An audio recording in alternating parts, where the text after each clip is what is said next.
Hello friends, मैं हूं KP Singh. आप देख रहे हैं मेरा चैनल पढ़ोगे तो पढ़ोगे। अगर आप सीखना चाहते हैं रोज कुछ नया तो प्लीज़ मेरे चैनल को सब्सक्राइब करें और बेल आइकन को जरूर दबाएं ताकि आप तक पहुंचे वीडियो सबसे पहले। मैं लाया हूं आपके लिए क्लास 10 एक्सरसाइज 9A त्रिकोणमिति के अनुप्रयोग, जिसको हम लोग ऊंचाई दूरी के नाम से भी जानते हैं। और इससे पहले आपको त्रिकोणमिति पढ़ लेनी होगी। इस चैप्टर से पहले त्रिकोणमिति के जितने भी मैंने वीडियो डाले हैं पहले आप उनको देखिए और फिर आप इनको देखिए, क्योंकि तभी आपको समझ में आएगा। तो चलिए शुरू करते हैं। क्या होता है ऊंचाई दूरी, कैसे शुरू करते हैं। बिल्कुल स्टार्टिंग पॉइंट से आएंगे और फिर आएंगे क्वेश्चन पर। तो सबसे पहले हम लोग देखेंगे, ये हमारे पास एक समकोण त्रिभुज है।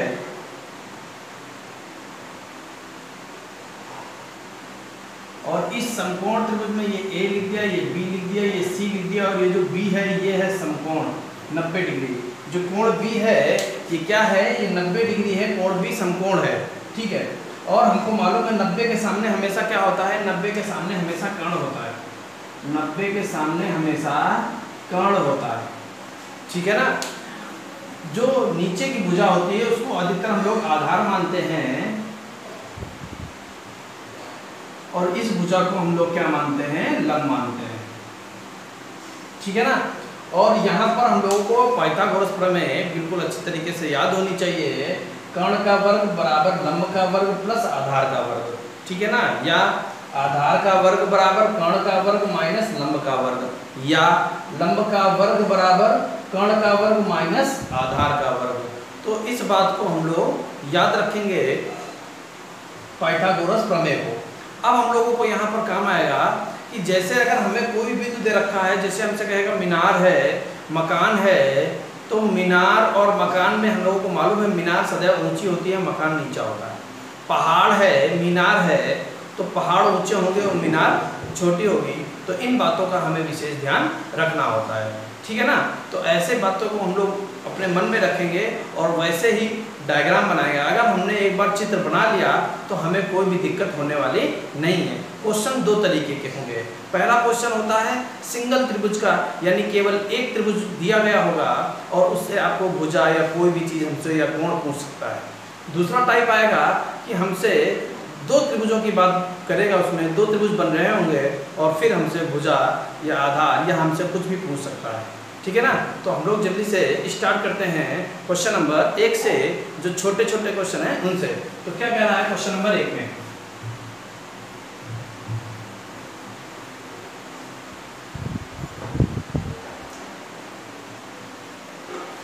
क्वेश्चन नंबर 1 में कह रहा है भूमि के एक बिंदु से जो मीनार के 5 बिंदु से, और जो छोटे छोटे पॉइंट आएंगे वो मैं आपको बताते चलूंगा कि किसको क्या कहते हैं। तो भूमि के एक बिंदु से जो मीनार के पास से 30 मीटर की दूरी पर है, ठीक। तो भूमि पर एक कोई बिंदु होगा और ये मीनार है। मीनार के पास मतलब आधार, आधार से कितने मीटर की दूरी पर है, 30 मीटर की दूरी पर है। कौन, एक बिंदु। एक बिंदु जो है वो मीनार के आधार से 30 मीटर की दूरी पर है। क्या ये बात सुन रहे हैं। ये जो हम लोग बिल्कुल 90 डिग्री पर मीनार खड़ी करेंगे, ये बात भी ध्यान रखना। मीनार टेढ़ी नहीं बनाएंगे, ठीक। मीनार के शिखर का उन्नयन कोण 30 अंश है। उन्नयन और अवनमन, यहाँ पर एक और शब्द आए। पहला आया उन्नयन, तो जो कोण नीचे से जैसे इस तरीके से बनेगा, यहाँ से बनेगा, इसको बोलेंगे उन्नयन, उन्नयन कोण। इसको क्या बोलेंगे, उन्नयन कोण, ठीक है ना। अगर यही कोण ऊपर से बन रहा होता, मान लिया यहाँ से, तो इसको बोलेंगे अवनमन कोण, अवनमन, अवनमन कोण, ठीक है ना। तो उन्नयन अवनमन कोण, ठीक। अब हम लोग यहाँ पर देख रहे हैं क्वेश्चन में क्या कह रहा है कि मीनार के शिखर का उन्नयन कोण, मीनार के शिखर का उन्नयन कोण, यहाँ से उन्नयन मतलब नीचे से ऊपर, ये कितना दे रखा है, 30 डिग्री दे रखा है। कितना दे रखा है, 30 डिग्री दे रखा है। मीनार की ऊंचाई ज्ञात कीजिए। मीनार कहाँ है ये, तो इसकी ऊंचाई ज्ञात करनी है। देखिए इनको याद करने का एक तरीका भी है, उन्नयन, उन्नयन, ठीक है। उन्नयन मतलब नयन को ऊपर उठाइए, नयन को ऊपर उठाइए, उन्नयन। तो नीचे से ऊपर की ओर मुंह उठाइए, तब ये कोण बनेगा। अब नमन अपने नमन को नीचे कीजिए, नीचे झुकाइए। तो नीचे झुकाइए तो ये हमारा क्या हो जाएगा, अब नमन। ठीक है ना, नमन करते हैं, नमस्ते करते हैं तो लोग झुक जाते हैं। तो नीचे की तरफ जो झुकेंगे तो नमन, अब नमन, और ऊपर की ओर देखेंगे तो उन्नयन। ये याद करने का तरीका है और आप डायरेक्ट याद कर सकते हैं, बहुत अच्छी बात है, मैंने आपको बता दिया। ये कोण 30 अंश दे रखा है, कह रहा है मीनार की ऊंचाई ज्ञात कीजिए। सबसे पहला काम हम लोग यहाँ पर क्या करेंगे, मान लेंगे। क्या मान लेंगे कि जो चीज हमसे पूछ रही है उसको हम मान लेंगे। माना मीनार की ऊंचाई h, ये मीनार है जिसकी ऊंचाई हमने क्या मान ली, h मीटर। ठीक है ना, तो यहाँ लिखेंगे माना मीनार की ऊंचाई h मीटर, ये मीटर है, हिंदी में लिख देते हैं। ठीक, माना मीनार की ऊंचाई h मीटर है। नाम डाल देते हैं ABC, और हमको आधार मालूम है 30 मीटर है। आधार कितना है, 30 मीटर। तो लिखेंगे समकोण त्रिभुज ABC में, त्रिभुज ABC में। ठीक है ना। अब हमको देखिए, ध्यान से समझिए, कौन कौन सी भुजाएं मालूम है और कौन सी ज्ञात करनी है और क्या मालूम है। ये कोण मालूम है, ठीक है, ये भुजा ज्ञात करनी है और ये भुजा मालूम है।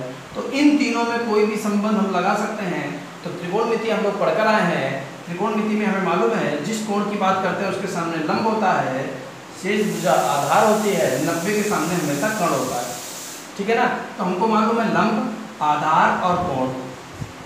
ठीक है ना। तो अब बताइए यहाँ पर कौन सा त्रिकोणमिति अनुपात लग जाएगा। tan थीटा होता है लंब बटे आधार, tan थीटा बराबर लंब बटे आधार। तो हम लोग यहाँ पर tan थीटा लिखेंगे। तो लिखेंगे tan 30 बराबर, लिख देते हैं tan 30 बराबर AB बटे BC। ठीक है ना। या अगर शुद्ध लिखना चाहे तो शुद्ध भी लिख सकते हैं। किस तरीके से, ऐसे देखिए, क्योंकि tan थीटा बराबर लंब बटे आधार, ये भी लिख सकते हैं, वैसे भी कर सकते हैं, कोई दिक्कत वाली बात नहीं। थीटा का मान है 30 डिग्री, तो tan 30 बराबर लंब का मान कितना है h, आधार कितना है, आधार है 30। क्या ये बात समझ में, h का मान निकालना है। tan 30 का मान याद होना चाहिए, पहली कंडीशन। तो tan 30 का मान 1/√3 होता है। तो क्या लिख देंगे, 1/√3 बराबर h बटे 30 बटे की चीज गुणे में 30/√3 बराबर h 10√3, h बराबर 10√3 मीटर। तो कितना हो गया, h बराबर 10√3 मीटर। इस तरीके से हम क्वेश्चन को लगा सकते थे। जल्दी से नोट कर ले, फिर देखते हैं नेक्स्ट क्वेश्चन। तो क्वेश्चन नंबर 2 में कह रहा है, आंधी आने से एक पेड़ टूट जाता है और टूटा हुआ भाग इस तरह मुड़ जाता है कि पेड़ का शिखर जमीन को छूने लगता है और उसके साथ 30 अंश का कोण बनाता है। पेड़ के पाद बिंदु से दूरी जहां पेड़ का शिखर जमीन को छूता है 8 मीटर है। पेड़ की ऊंचाई ज्ञात कीजिए। बहुत शानदार क्वेश्चन है, बहुत इंपॉर्टेंट है, बहुत पुराना क्वेश्चन है और इसको आप बहुत अच्छी तरीके से समझिए। देखिए क्या कह रहा है, पहले हमारे पास एक पेड़ था, चित्र समझेंगे। सबसे पहले एक पेड़ था, आंधी आने से वो मान लिया यहां से क्रैक हो गया, टूट गया। टूटने पर ये जो शिखर ऊपर था यही तो जमीन में आ जाएगा, तो ये टूटकर यहां आ गया, ये टूटकर यहां आ गया। अब ये जो शिखर है ये जमीन के साथ कितने अंश का कोण बना रहा है, ये बना रहा है 30 अंश का कोण। कितने अंश का, 30 अंश का कोण बना रहा है। ठीक है। अब कह रहा है कि पेड़ की ऊंचाई ज्ञात कीजिए। अब देखिए, अगर हम मान लें कि पेड़ की ऊंचाई h है, क्या मान लिया, माना पेड़ की ऊंचाई h मीटर है। ठीक, और ये जो दूरी है जहां पर पेड़ का आधार है और जहां उसका सिर जमीन को छू रहा है, टोटल दूरी कितनी दे रखी, 8 मीटर। ठीक है, इतनी बात समझ में आ गई। ठीक है ना। अगर हम ये मान लें, माना पेड़ सिर से x दूरी से टूट गया, ठीक। तो बताइए जो अगर ये x है तो यही जमीन में छुआ है तो ये दूरी भी तो x ही होगी, इसलिए x होगी क्योंकि ये जो ऊंचाई थी यही तो टूट के जमीन में टच हुई है। टोटल h है, इतना x है, तो ये दूरी कितनी बची h माइनस x। क्या समझ में आई बात? आई बात समझ में? टोटल h है, टोटल में से इतनी घटा देंगे तो h माइनस x बचेगा। इस बात को ध्यान रखना हमेशा यार, बड़े में से ही छोटा भाग घटा देंगे, बड़े में से ही छोटा भाग घटा देंगे।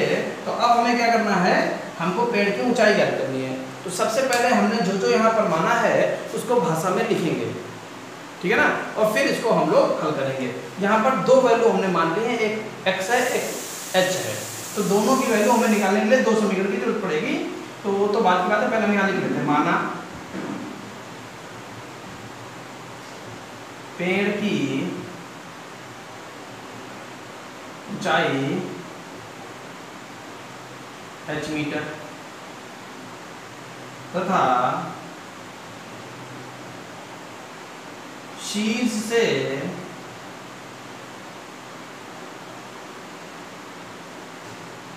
टूटे भाग की लंबाई बराबर x मीटर, ठीक है ना। शीर्ष से नाम डाल देते हैं A B C D।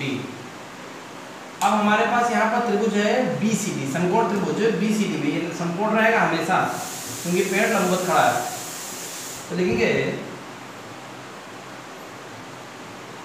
समकोण त्रिभुज BCD में, इस BCD में हमारे सामने क्या है, 90 कोण है, ये भुजा ये भुजा, ठीक है। ये भी हमको ज्ञात करनी है क्योंकि यहाँ पर तो h माइनस एक्स है, तो ये भी ज्ञात करना है। तो हमें क्या करना है, जहाँ पर सिंगल वैल्यू पहले आती है पहले उसको देख लेते हैं ताकि क्वेश्चन आसान हो जाए। तो सिंगल वैल्यू कहाँ है, यहाँ h माइनस एक्स है, यहाँ केवल x है। तो पहले ये ले लीजिए कर्ण और आधार, कर्ण और आधार। तो हम लोग क्या ले सकते हैं, कॉस। तो लिखेंगे चूंकि cos 30, cos 30 लिया है तो cos 30 बराबर क्या होता है, आधार बटे कर्ण। cos 30 क्या होता है, आधार बटे कर्ण। इस 30 के लिए आधार कहाँ है 8, यानी CD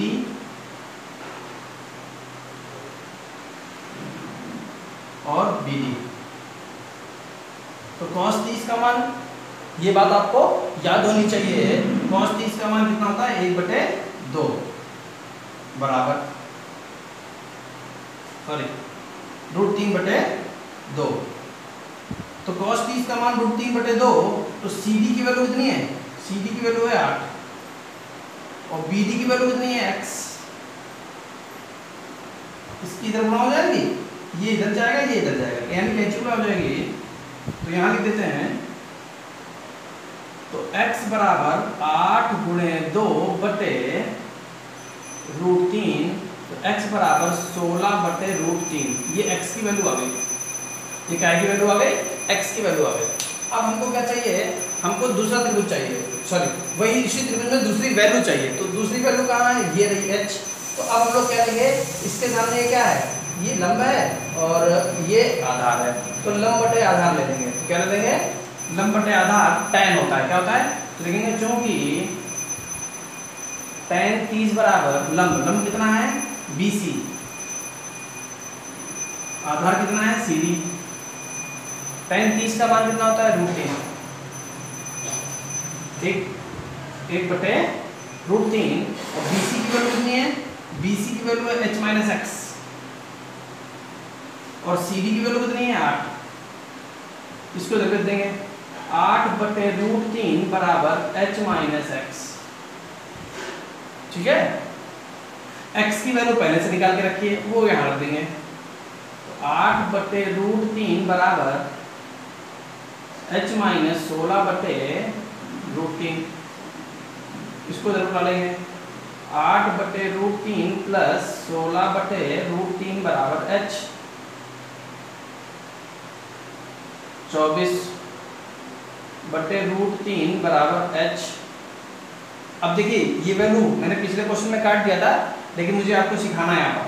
देखिए 3 के पहाड़े में 24 आता है, काट दीजिए, 3 8 24, √3 लगा हुआ, √3 यहाँ लगा दीजिए, तो h बराबर 8√3, h की वैल्यू कितनी हो गई 8√3 मीटर, अतः पेड़ की ऊंचाई 8√3 मीटर है। तो इस तरीके से इस क्वेश्चन को लगा सकते थे। जल्दी से लिखिए, फिर देखते हैं नेक्स्ट क्वेश्चन। तो देखते हैं नेक्स्ट क्वेश्चन क्या कह रहा है। नेक्स्ट क्वेश्चन में एक मीनार के आधार से, एक मीनार के आधार से एक मीनार के शीर्ष के उन्नयन कोण की माप 60 डिग्री तथा उसी मकान के शीर्ष से उसी मीनार के शीर्ष का उन्नयन कोण 45 डिग्री है। मकान तथा मीनार के बीच की दूरी 20 मीटर है। मकान तथा मीनार की ऊंचाई ज्ञात कीजिए। तो यहाँ पर हमारे पास है एक मकान एक मीनार। तो सबसे पहले हमें ये अंतर कर लेना है कि मीनार ऊंची होगी कि मकान ऊंचा होगा। तो सबसे पहले हमने आपको बताया था कि मीनार ऊंची होती है, तो डबल बिल्डिंग रहेंगी यहाँ पर। एक ये रही मीनार, ये आधार है और ये रहा मकान, ठीक है ना। ये मीनार है, ये मकान है। तो फिर से पढ़ लेते हैं। एक मकान के आधार से एक मीनार के शीर्ष का उन्नयन कोण 60 है। मकान के आधार से मीनार के शीर्ष का उन्नयन कोण, मकान के आधार से मीनार के शीर्ष का उन्नयन कोण, उन्नयन यानी नीचे से ऊपर, कितना कह रहा है 60 डिग्री है। कितना है 60 डिग्री। तथा उसी मकान के शीर्ष से, उसी मकान के शीर्ष से उसी मीनार के शीर्ष का उन्नयन कोण 45 डिग्री है।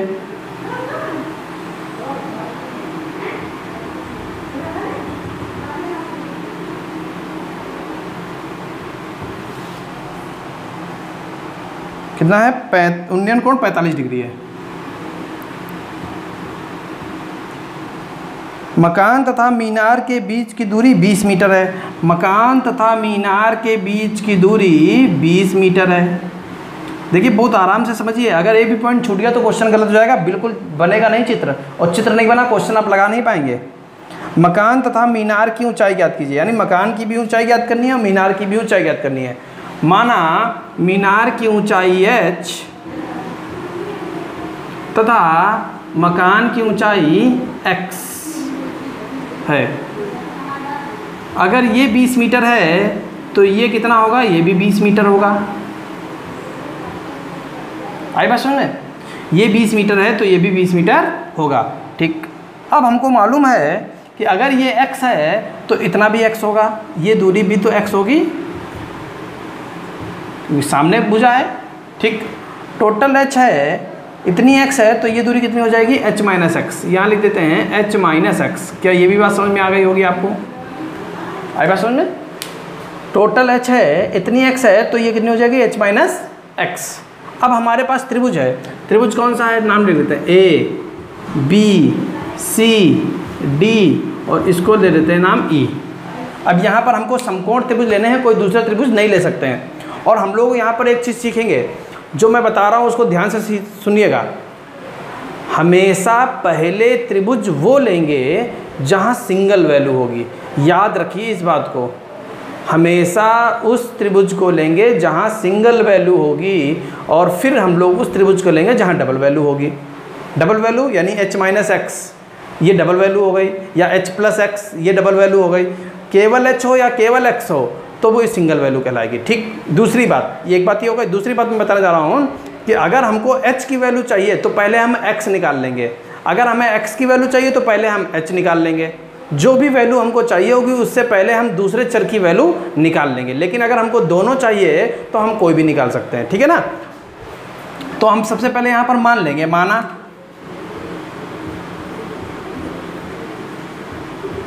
मीनार की ऊंचाई h मीटर, माना मीनार की ऊंचाई कितनी है h मीटर, तथा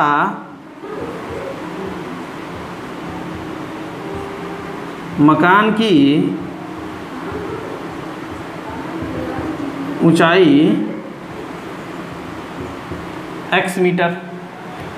माना मीनार की ऊंचाई h मीटर, मकान की ऊंचाई x मीटर, आधार है कितना है 20 मीटर, आधार कितना है 20 मीटर, ये तो दे रखा है तो मानने की जरूरत नहीं है, ये 20 है तो ये भी 20 है। अब हमें यहाँ पर क्या करना है, छटनी कर लेना है त्रिभुज की। तो त्रिभुज, समकोण त्रिभुज कहाँ दिख रहा है, देखो एक ये समकोण त्रिभुज दिख रहा है हमको, त्रिभुज ABC दिख रहा है, ठीक।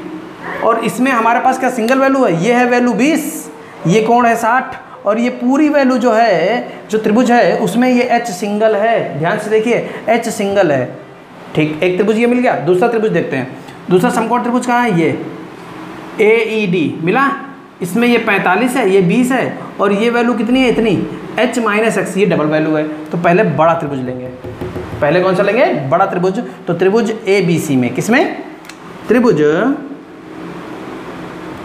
ABC में, ये लंब ये आधार tan 60 बराबर लंब कितना है AB, आधार कितना है BC, ठीक है। tan 60 का मान होता है √3, √3 बराबर AB का मान है h, BC का मान है 20, तो h बराबर बटे की चीज गुणे में 20 √3 मीटर। तो ये मीनार की ऊंचाई निकल गया। आधा क्वेश्चन आपका कंप्लीट हो गया। अब बचा आधा क्वेश्चन। अब कौन सा त्रिभुज लेंगे, अब त्रिभुज लेंगे AED में, त्रिभुज AED में। तो त्रिभुज AED में ये 45 है, इसके सामने ये लंब है, ये आधार है, तो tan 45, क्या लेंगे, tan 45 लंब, लंब कितना है AE बटे आधार कितना है ED। तो tan 45 का मान होता है 1, AE की वैल्यू है h माइनस एक्स, ED की वैल्यू मालूम है 20 बराबर h माइनस एक्स, ये वैल्यू यहाँ पुट कर देंगे h की, तो 20 बराबर 20 √3 माइनस एक्स, इसको इधर बुला लेंगे, x बराबर 20 √3 माइनस 20, ठीक है। तो x बराबर 20 कॉमन ले लेंगे तो क्या हो जाएगा √3 माइनस 1। तो इस तरीके से क्वेश्चन को लगा सकते थे, समझ गए ना। x की वैल्यू पता चल गई, h की वैल्यू पता चल गई, तो हमको x की और h की वैल्यू पता चल गई है, और यही क्वेश्चन में पूछ रहा था। लिख देंगे अतः मीनार की ऊंचाई 20 √3 तथा मकान की ऊंचाई 20 ब्रैकेट में √3 माइनस 1 मीटर। तो इस तरीके से क्वेश्चन को लगा सकते थे। उम्मीद है कि आपको समझ में आया होगा। जल्दी से नोट कर ले, फिर देखते हैं नेक्स्ट क्वेश्चन।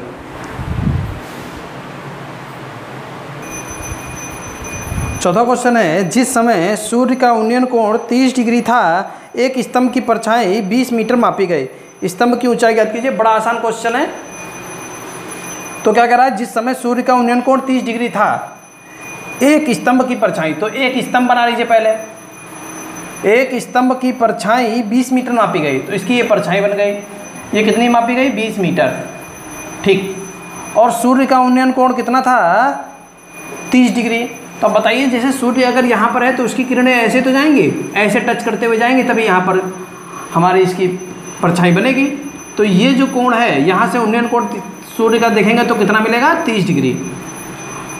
कह रहा है स्तंभ की ऊंचाई ज्ञात कीजिए। तो माना स्तंभ की ऊंचाई h मीटर है, ये A, ये B, ये C। माना, जल्दी से लगा देते हैं, आपको समझ में आ गया होगा। माना स्तंभ की ऊंचाई h मीटर। अगर स्तंभ की ऊंचाई h मीटर है तो त्रिभुज ABC में tan 30 AB बटे BC, tan 30 बराबर AB बटे BC। tan 30 का मान कितना होता है, tan 30 का मान होता है 1 बटे √3। AB का मान कितना है h, और BC का मान कितना है 20। तो इधर भेज देंगे तो h बराबर 20 बटे √3 मीटर। तो तो इस तरीके से हम क्वेश्चन को लगा सकते थे। मीनार की ऊंचाई यानी स्तंभ की ऊंचाई कितनी आ गई, 20/√3 मीटर। अब थोड़ा सा हम और यहाँ पर कुछ कर सकते हैं, जैसे अगर हमारे पास बट्टे में √3 है तो उसको हम ख़त्म कर देते हैं। कैसे ख़त्म कर देते हैं या बढ़ा देते हैं, देखिए h बराबर 20/√3 था, तो √3 से गुणा, √3 से भाग, संयुग्मी से गुणा भाग कर देते हैं क्योंकि बट्टे में √3 नहीं रखते हैं।